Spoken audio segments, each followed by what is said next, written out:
biopsy, di ba, tita? Mahal. Mahal din po yung biopsy. So, pinabiopsy dito nun sa Manila, yun. Manila na.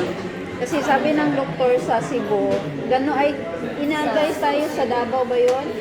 Tapos, Sa nung una, like, sa Pagadian kasi yun, pinapili if sa Cagayan, sa Cebu, o sa Manila na lang talaga. kasi ang result daw doon, dadalhin pa daw dito Sa Manila. So, diretso na kayo ng Manila. Sabi sa, anong children's kid, Yung sa National Kidney and Transplant, NKTI, yung sa NKTI, Quezon City. Transplant Institute. So, kasama mo si Papa mo nun, so yung pupunta kayo ng Manila. Opo, parents po. Ang parents. Oo, dalawa sila. Tapos ako naman yung ako nandito. Kaya sa bahay sila nakatira. Kaya ako naman din yung sama-sama kung may kailangan. Hindi naman pwedeng maiwan siya doon. So, ngalakad-lakad na kailangan papel. So, sama-sama kami. Ang hirap kaya nung unang panahon talaga. Ang hirap kasi hindi mo alam kung saan ka lalapit. O di ba, hindi ka taga rito, di ba? Hindi mo alam kung saan ka lalapit, saan ka simula. Ang hirap talaga, ang hirap talaga. Laki talaga ang tutulong ng Crystal Sea. Grabe.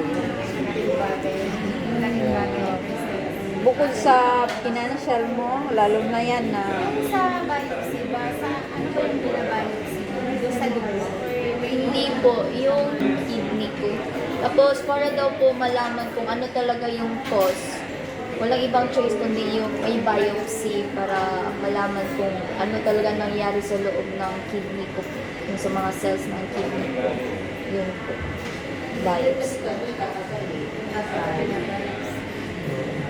Kasi di ba yung sa mga iba, yung parang laman, Oo, sa ano naman yun. Isang dahil sa mga pagkain, sa mga madaming tao, iwas lang. Especially pag like uso yung mga sakit, prone ako, ganun po. So, mas mahina yung immune system. Because of the medication. Opo. Not because of lupus. Not sa medication. So, yung medication na binibigay nila sa'yo is pampahina ng Pampahina immune ng system. immune. And bakit naman sila magbibigay ng gano'n? Supposedly, dapat, di ba, palalakasin yung immune system mo? Kasi nga po, yung immune system ko, masyadong, parang masyadong naging overreactive. Like, para siyang kung sa transplant pa, parang nire-reject niya yung own cells ko. Kaya, yun, pinapahina nila para maiwasan na i-reject yung mga cells ko, in-atake yung own cells ko kahit naman hindi sana dapat atakihin. Ganun po. Since malapit ka na mag-graduate, di ba? So, ano sa tingin mo meron sa Crystal Sea na nakakatulong sa sakit mo na hindi lumala or para gumaling ka? Ano sa tingin mo? Yung Crystal Sea, first and foremost talaga yung pagiging alkaline niya. Kasi po, yung like, we are very prone to like mga acidic na pagkain and most likely po based on research talaga, nagsisimula talaga yung mga sakit sa mga acidic, yung pagiging acidic pH ng blood natin. It's supposed to be yung blood natin is slightly alkaline po and once na magiging acidic yan, nagiging prone talaga tayo sa mga iba't ibang klaseng sakit. Kaya po, malaking tulong po talaga yung Crystal Sea.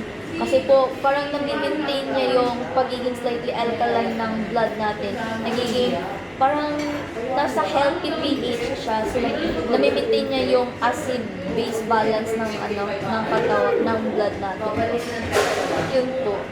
Malaking tulong talaga po. Yeah. So, tingin mo ba may purpose kung bakit nakilala ni Papa mo si Crystal Sea Alcala? At ang nag-introduce, walang iba kundi si Glenda. Ayun po, Oo nga sir, kasi iniisip ko kasi sa lagi tayong magpapadoktor, di ba?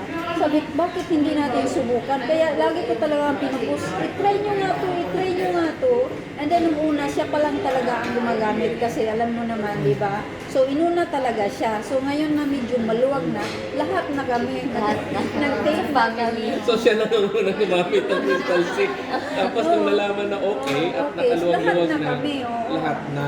Kasi- na-prove talaga na effective kasi mahina alien to eh. Tapos ngayon, ang lakas-lakas ko na. O, diba? Alagang Crystal Sea. Laging Crystal Sea. Panalo. Ang galing naman, ang galing naman. Kaya natutuwa talaga ako kasi yun naman ang purpose natin kung bakit pinopromote natin si Crystal Sea. Para maraming matulungan, di ba? So, syempre, alam din naman natin na sa medication naman, ay maraming adverse effect, maraming side effect. No? Dito ba sa Crystal Sea, wala ka ba na-encounter na side effect? Wala po. Yung side effect, wala. Naging malakas ako. Mas nang gumanda. Wala. Nag-glow ako. Nag-glow. Yun pala yung magandang side effect. ng Yun po. Crystal Sea. Oo, mayroon siyang ano dati, sir, eh. Diba, hindi siya pwedeng mag-short kasi nung unang lumubo siya, nagbiyak-biyak yung balat niya. Nagbiyak-biyak, iba nagbiyak-biyak yung balat. Parang nag-dry. Ano, alam mo yung buntis, pag nagbuntis, nabanat yung Stretch balat. marks. Oo, yun, No, gano'n. time na yun po, like, masyado talagang, anong tawag din sa skin ko, like, Parang dry siya na nagka-crack-crack.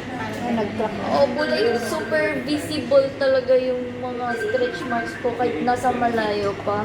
Pero ngayon, hindi na po. So, pwede pala sa stretch mark ang Crystal Sea.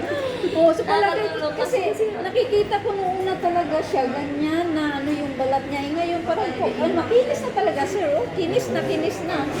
Iba na nagawa, no? Gumagaling na, gumaganda pa. So, may sexy pa. Oo, grabe. One time pa doon sa hospital, alam mo, di ba, nung lumubo ka, tapos yung medyo okay na, nagiging ano siya, akala mo 70 years old na matanda. Oo, Natawag ako, sabi pa, Lula, lahat ay natawa na, Nay! May tumawag sa'yo ng nanay. Yung ano, yung guard naman, Nay, dito ka po, Nay! Eh, sabi ni Daddy na, naka-wheelchair pa. Natawag ako ng knock ni Daddy, kaya ayun, natahimik yung guard. Akala natay. Pagkamalan na. Pagkamalan matanda na.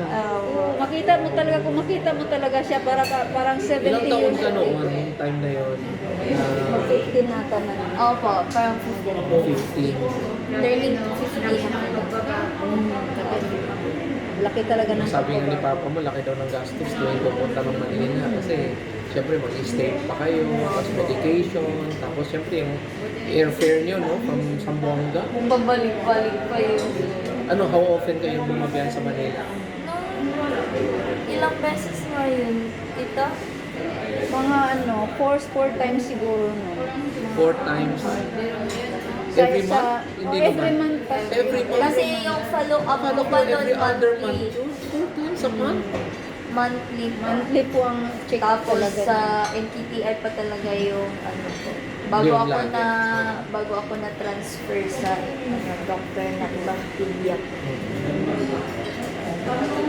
So, alam ba ng doktor mo na gumagamit ka na? Tinanong kasi nung nagpa-check up kami kay Doc, tinanong ni Mami na, iba kasi yung vitamins na binigay sa, yung like, sinabi sa amin. Pero nagtanong kami na, Doc, hindi po ba ito na vitamins? Tinignan niya. Ito, pwede ito. Ito, inumin nga na talaga namin kasi, malaking tulong po talaga yung vitamins. Yun po. So, nung nakwento nyo na, syempre na-observe mo naman ng doktor. Lab test, may lab test ka, di ba? Opo. Okay, so sa lab test ba, nakita may improvement? Masaya talaga si Doc kasi like consistent talaga na normal yung ko, yung mga results ng lab test ko. Kaya po sabi niya, oh, very good, ganito ganyan, sige, maintain mo lang yan. Sabi niya. So, is it possible na yung mini-maintain mong gamot na pini-prescribe niya, ay posibleng mawala na rin? Yes po! Opo. Ayun. And, Kasi natanong din namin yan kay Doc Doc, posible po ba na matigil yung mga medication? oo, siya nga, oo, pwede. Kasi parang magbaback to normal talaga yung ano ko, yung buhay ko. Pag ano talaga, ma-maintain talaga yung consistent talaga na normal yung mga laboratory results ko. Kaya pwede po, posible. Mga ilang months kaya na na-monitor nila. Kasi 3 years na, di ba? 3 years ka na, Oo. hindi. Oh, turning 3, mag-running 3 years na. Opo. Mag, parang, Ilang taon ka na ngayon? po, Ilang taon ka na ngayon? turning 22. Okay. Parang 15 lang. Oo. Turning 22 na ako. No, bata na. Bata na din yan, ano? Samantala na may 14 years at may sakit siya, nakamalan siyang nanay. Ayun, nag-crystal sila bumata. Nakamalan naman siya 12 years old. Ngayon nga po tinatanong if first year pa po daw ako.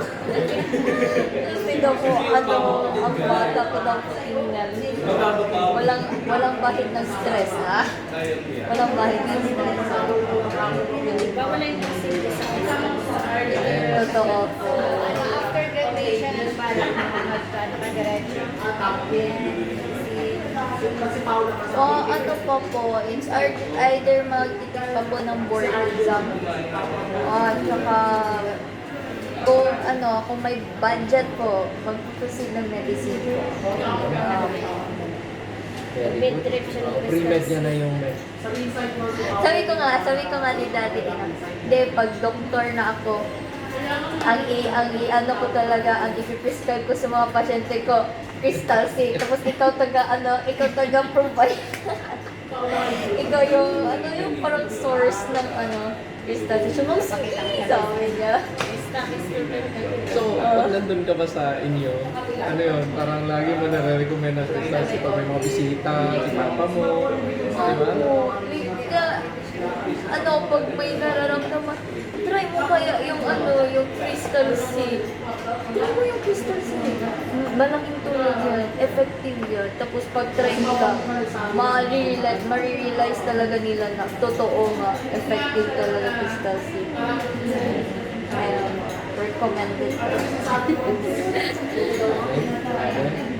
Ayun, palakpakan naman natin, Shaira. Crystal C. Perez. Grabe, no? Sobrang ganda ng result. And syempre, napasyal kami. We have to see by... Syempre, kailangan makita ka namin in person. Talaga bang magaling na siya. Diba? So, nakakatuwa naman.